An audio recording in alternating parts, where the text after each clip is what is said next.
There's a quiet kind of suffering that doesn't make headlines. Long lines outside ration shops, empty shelves where food should be, a mother holding her child with one arm and a ration card in the other, praying today isn't another day without dinner. This was life in Mogadishu under a socialist regime, where the promise of equality masked a system that punished effort and rewarded obedience. No one cared how early you showed up. No one asked how many mouths you had to feed. The rules were simple. Take what you're given, ask no questions, and expect no more. Socialism sells the dream of fairness, but strip away the slogans and you're left with a different story of lost ambition, crushed economies, and citizens who no longer believe in tomorrow. This video isn't about theories, it's about consequences, real ones. And by the end, you'll see why socialism always sounds better than it lives. The appeal of the dream. Socialism doesn't start with control. It starts with care. At its core, it says, let's take care of everyone. Let's feed the hungry, shelter the homeless, and erase inequality. That sounds noble, especially to younger generations burdened by student debt, housing crises, and rising living costs. Who wouldn't want universal healthcare, free education, and job security? Enter democratic socialism, a gentler cousin of the old regime. Think of it like a soft filter over a harsh reality. Instead of gulags and gray buildings, you have passionate politicians, catchy slogans, and promises of a better tomorrow. It's marketed as moral, equitable, and progressive. But there's a problem. You can't legislate prosperity, you can only produce it. And socialism, no matter how democratic the prefix, undermines the very engines that create wealth in the first place. It blurs the lines between help and handouts, between fairness and forced equality, between opportunity and obligation. And over time, what starts as a movement of compassion often becomes a mechanism of coercion. Because here's the truth. Someone has to pay for free healthcare. Someone has to produce the goods that get redistributed. And when those someones realize they're giving more than they're getting, they stop trying. Innovation slows, productivity stalls, excellence disappears. That's not theoretical, that's historical. The Soviet Union, Venezuela, Cuba. Each one followed the script and watched their economies crumble. So the question isn't whether socialism sounds good. It does. The real question is, does it work? The engine of progress. Why capitalism works. Picture an open road, limitless, buzzing with life. That's capitalism. It's messy, competitive, sometimes unfair, but it's alive. And more importantly, it moves. Under capitalism, value isn't assigned, it's earned. You come up with a better idea, you win. You solve a problem faster, you profit, you take risks. You're rewarded. That's why we have iPhones, electric cars, medical miracles, and one-click shipping. Capitalism lets people try things. Start businesses, fail, try again, succeed. And when it works, the benefits ripple out. Jobs, wealth, innovation, progress. But socialism? It replaces that open road with a cul-de-sac. Instead of millions of individuals deciding what to create, buy, or build, you have a central authority making those decisions. And without prices driven by supply and demand, they're flying blind. There's no feedback loop, no incentive to improve, no competition to drive excellence. Hayek and other economists warned us about this. They called it the knowledge problem. Simply put, no central planner, no matter how brilliant, can ever know what millions of people need at any given time better than the people themselves. In capitalism, mistakes hurt. Bad companies go bankrupt. Good ones grow. That's how the system evolves. In socialism, failure gets subsidized. Productivity gets punished. Mediocrity gets institutionalized. And eventually, even the best intentions get buried under bureaucracy. Progress needs freedom. Socialism restricts it. Capitalism unleashes it. The myth of moral superiority. Here's one of the most seductive myths about socialism, that it's morally superior, that it's about compassion, fairness, dignity for all, but dig deeper. In socialist regimes, whether in Eastern Europe, Africa, or Latin America, those who claim to speak for the people often silence those very people. The same system that preached equality also jailed dissenters, censored voices, and turned neighbors into informants. Why? Because socialism demands control, not just of the economy, but of thought. And when the state controls both, morality becomes negotiable. Let's go back to my childhood in Somalia. We were told we were equal, but some were more equal. Those with political connections, those in favor with the regime.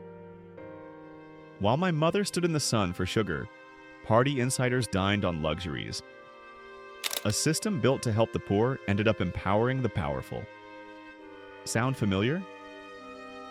In Venezuela, once one of Latin America's richest nations, Hugo Chavez promised justice and equality. Fast forward a few years, hyperinflation, food shortages, blackouts, millions fled. Those who stayed? Many dug through garbage to survive.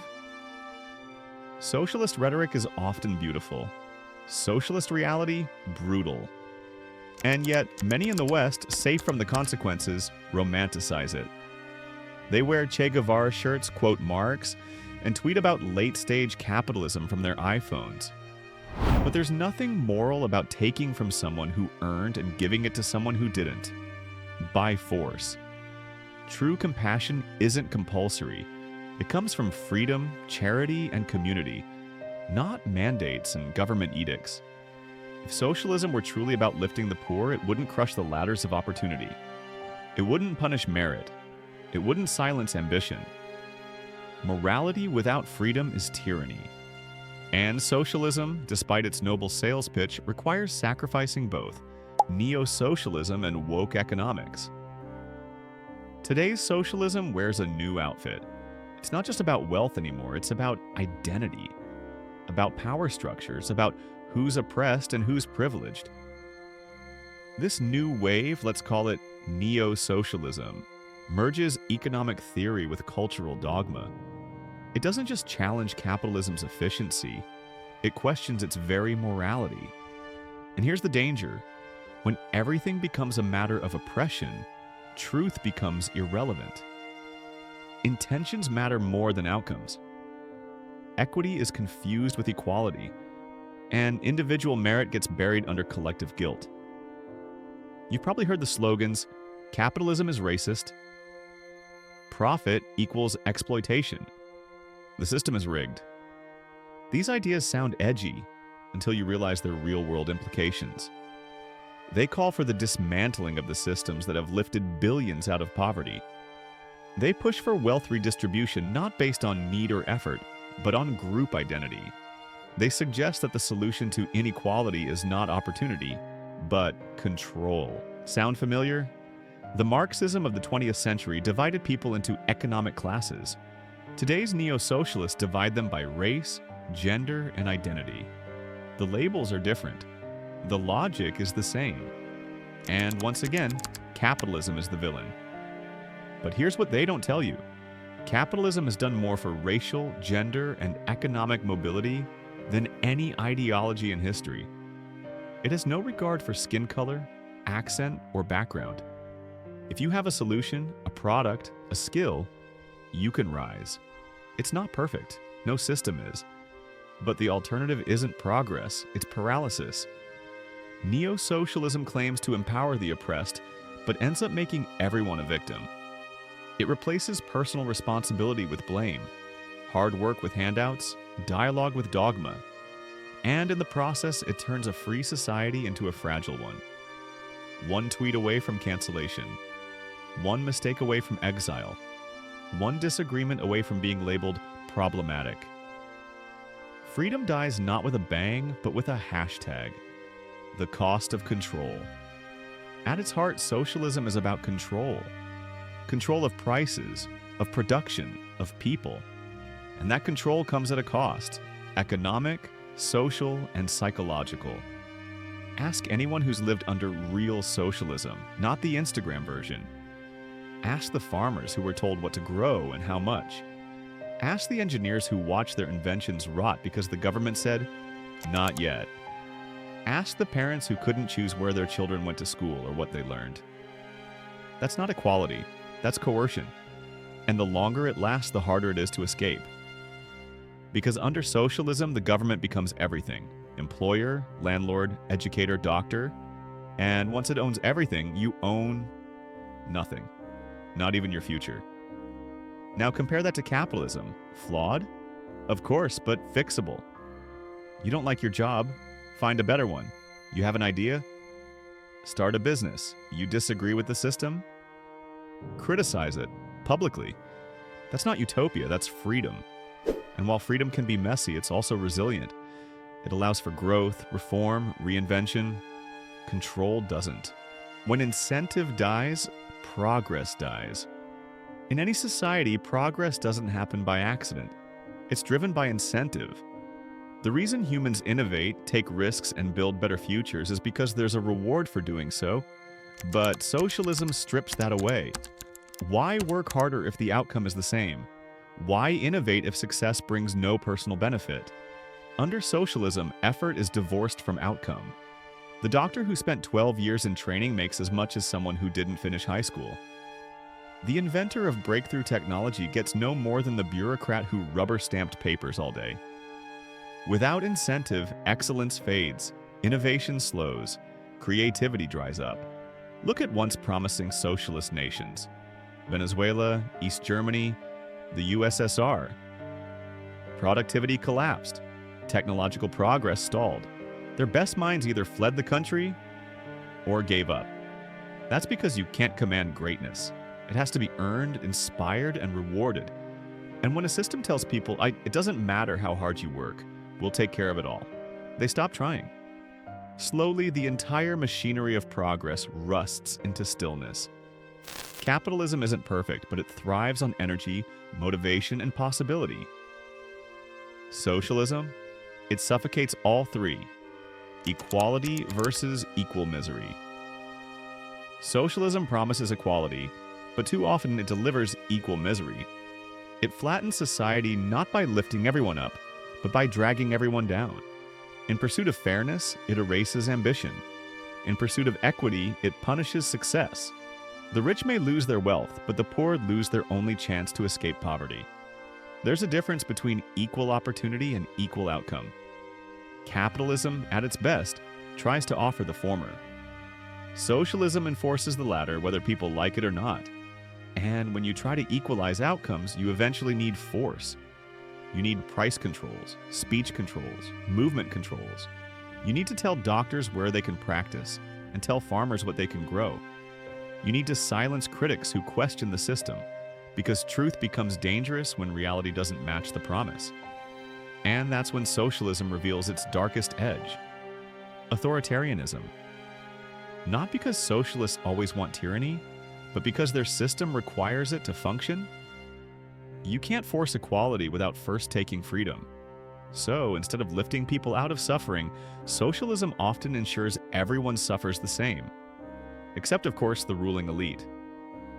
They'll still live in guarded neighborhoods, still fly private, still eat well. Because in the end, it's not really about equality, it's about control, the illusion of security. One of socialism's most seductive promises is security. Free housing, free healthcare, free education, no unemployment, no hunger. Everything got taken care of. It sounds like compassion, it feels like kindness, but in practice it's an illusion, and a dangerous one. Because when the government promises to provide everything, it slowly takes everything in return. Your choices, your independence, your responsibility, and eventually your voice. You can't have total government care without total government control. The two are inseparable. Once the state becomes the sole provider, it also becomes the sole decider of what you can do, what you can have, what you're allowed to want. That's not security, that's dependency. Real security comes not from a government check, but from the freedom to work, to save, to build a life of your own design. It comes from empowerment, not handouts. Because when people are free, they don't just survive, they thrive. They create jobs, They invent solutions. They shape communities. Socialism promises a world without struggle, but the cost is staggering: freedom, growth, dignity, and even hope. In the end, a society that gives up freedom for comfort often ends up with neither. So, what's the takeaway? If this video gave you a new perspective, if it challenged your thinking, hit that like button. Subscribe for more deep dives into finance, freedom, and the forces shaping our future. And ring that bell so you don't miss what's next.